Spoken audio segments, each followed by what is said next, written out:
Welcome back. Earnings in focus this morning. So let's dive into some reports before that opening bell on Wall Street. Abercrombie Fitch shares ripping higher after the retailer topped revenue estimates while posting better than expected losses on the bottom line. The company is cautiously optimistic as well on the holiday season as that kicks into high gear.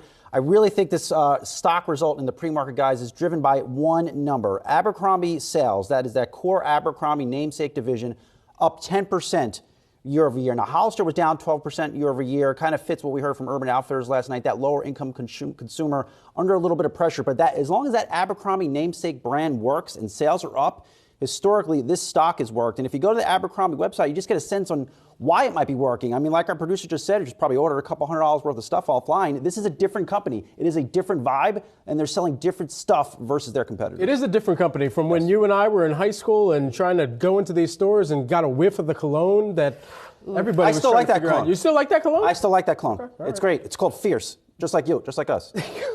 I didn't know the name of it, but thank you. I'm I told you I wear it. I'm not making this stuff up. There's no fake news here. I wear this stuff. It's great.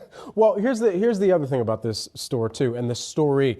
You're going to expect to see net store openings in 2022 remain roughly flat. Well, the square footage is going to remain flat. Here's the thing that they want you to be able to take away from this. And here's the difference in this Abercrombie & Fitch. The digital discovery actually decreases the dependency on gross square footage for them. So there you're taking a look at the number of stores that they would have year over year. The number of stores has been decreasing, or increasing rather, strategically, but the square footage is what's been on the decline, and that's so key. It cuts down some of the overhead. It really leans into the amount of digital discovery. We were just talking with one of our producers who placed a massive order, apparently, even more so than they did in paying for their Harry Styles ticket. Yeah, that is a big order, and ultimately a win for CEO Fran Harris, friend of our show, getting the job done. I'll also note this, too. New chairman coming into the board for Abercrombie & Fitch. Also another friend of the show, Nigel Travis, former CEO of Dunkin' Brands. He sits on several boards. He definitely knows what he's doing. I think he'd be a good chairman for the company.